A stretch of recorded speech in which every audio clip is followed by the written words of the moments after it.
Welcome folks, this is Tony for aminutetomidnite.com with a short video update on some important things which have happened in the last few days which I've discovered. I'm sure some of you already know about them, but I want to put this short video together to show you just how far we are now advancing into the beast system and how life will not ever go back to the way it was before. They are marching us rapidly into a system which I think many of us knew would one day arrive, but I don't think many of us knew would happen as quickly as it's happening at the moment. First off, take a look at this from the World Economic Forum. World Economic Forum, you know, that's a Davos crowd led by Klaus Schwab. And here we can see an app that they're promoting called Traveling with Confidence.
Well, if that doesn't scream beast system to you, then I don't know what would.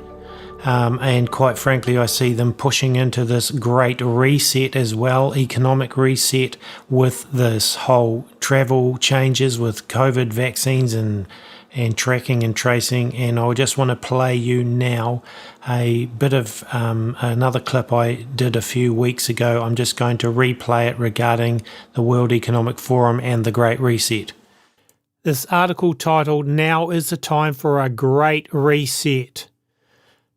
Professor Klaus Schwab says we can emerge from this crisis a better world if we act quickly and jointly. The changes we've already seen in response to COVID-19 prove that a reset of our economic and social foundations is possible. This is our best chance to instigate stakeholder capitalism, and here's how it can be achieved. The COVID-19 lockdowns may be gradually easing, but anxiety about the world's social and economic prospects is only intensifying. There is a good reason to worry. A sharp economic downturn has already begun, and we could be facing the worst depression since the 1930s. But while this outcome is likely, it's not unavoidable. And he goes through various reasons here to pursue a great reset. The most important and the most urgent is COVID-19. Having already led to hundreds of thousands of deaths, he says, the pandemic represents one of the worst public health crises in recent history. I'll skip down the article, and further towards the bottom he says, during the COVID-19 crisis, companies, universities and others have joined forces to develop diagnostics, therapeutics and possible vaccines, establish testing centres, create mechanisms for tracing infections, and deliver telemedicine. Imagine what could be possible if similar concerted efforts were made in every sector. The COVID-19 crisis is affecting every facet of people's lives in every corner of the world, but tragedy need not be its only legacy. On the contrary, the pandemic represents a rare but narrow window of opportunity to reflect, reimagine and reset our world to create a healthier, more equitable and more prosperous future. Okay, now I'm just going to go back to the Strategic Intelligence website, which you actually have to be logged in to see this. I'm just going to read a little bit on this Great Reset here. It says coronavirus-related lockdowns provided a glimpse of what is possible in terms of limiting pollution, and the pandemic's human toll illustrated what can happen when health care systems and society safety nets are neglected. Now it's up to the leaders in the private and public sectors to seize the moment and help create a more equitable and sustainable society. It's very interesting how they have turned this into opportunities for reducing pollution and creating sustainable development. Now, Klaus Schwab has been a consultant in the sustainable development areas of the United Nations over the past, and there are a whole lot of other articles related to this whole Great Reset within the Strategic Alliance's website. And look at this article from June 4th on the World Economic Forum. The Great Reset, this week's World versus Virus podcast. The Great Reset, launched by World Economic Forum and His Royal Highness the Prince of Wales, seeking better form of capitalism as world recovers from pandemic. Welcomed by the United Nations, International Monetary Fund and companies Microsoft, MasterCard and BP. The COVID-19 crisis has shown us that our old systems are not fit anymore for the 21st century, said World Economic Forum Executive Chairman Klaus Schwab. In short, we need a great reset.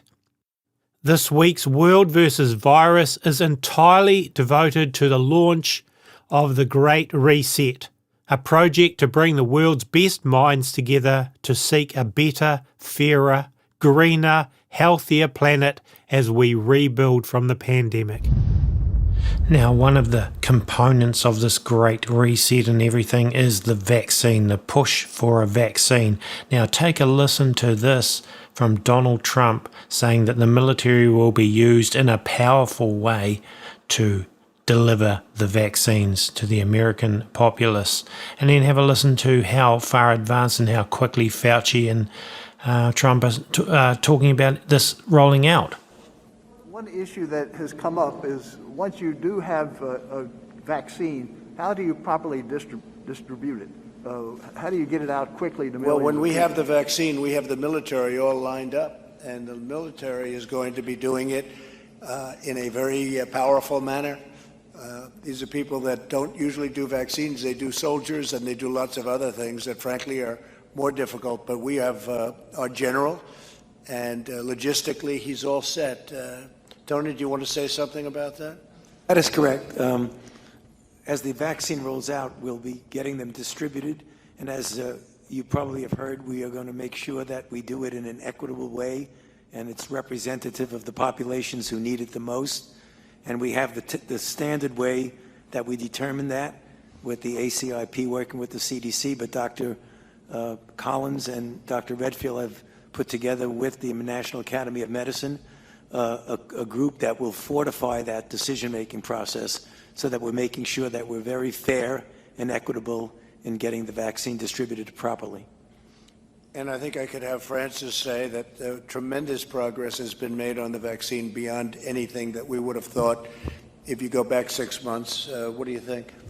It is just, frankly, quite astounding, Mr. President. I've been at NIH for 27 years and director for 11, and I've seen some amazing things happen. But the way in which the whole research community, public and private, philanthropies, everybody has come together to work on this, not worrying about who gets the credit, trying to figure out how to strip away anything that's going to slow things down.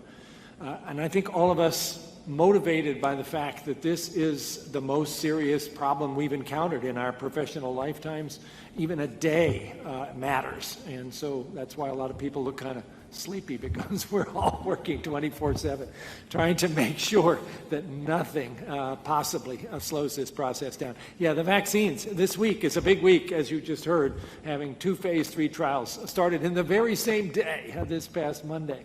And based upon very impressive phase 1 data showing that people who got that in the phase 1 trials developed these high levels of neutralizing antibodies that should be very predictive of protection, but you don't know until you actually run the trial in those 30,000 people. By the way, you heard earlier about coronavirus.gov, which is the place you can go to find out how you can donate plasma. There's another thing you can do if you go to that website, which is to sign up to say you're interested in a vaccine trial. And we need people to volunteer for that as well, because we're going to, with these 4 or 5 trials coming along very quickly, each of which needs 30,000 volunteers, that's a lot of people, and we need them. And Francis, we're working very well with other countries. We are indeed. And science has always been international, and it certainly is right now. And we work with our colleagues in Europe and the UK and Asia in a way that I think represents the best of the best. And again, everybody recognizes we're all in this together across the whole planet. Now, there are all kinds of angles I could come at this from, but in wanting to keep this video short, I'm going to just look at it from this angle here. An RT.com article. Bubble indemnity. Big pharma firms will not be held accountable for side effects of COVID vaccine. A senior executive for pharmaceutical giant AstraZeneca has confirmed that his company cannot face legal action for any potential side effects caused by its COVID vaccine. Those affected will have no legal recourse. I'll go down the article a bit. AstraZeneca is one of 25 companies worldwide already testing their COVID vaccines on humans in preparation for injecting hundreds of millions of people. These are flush times for Britain's largest pharmaceutical company, worth something in the order of £70 million. They have just reported bumper profits of $12.6 billion in the last 6 months alone. Now I want to go down and look at another piece of this article here. The UK government has been on a vaccine spending spree, buying 250 million doses from various big pharma outfits. America, meanwhile, is way ahead of the curve. They have a special legal framework in which no pharmaceutical companies face lawsuits for side effects of vaccines in case of public health emergencies. This legislation, known as the PrEP Act, was the product of a massive lobbying effort from the US pharmaceutical industry, which was introduced despite vigorous opposition from consumer groups. Unless the vaccine maker intentionally murders or injures you, willful misconduct, you cannot sue them.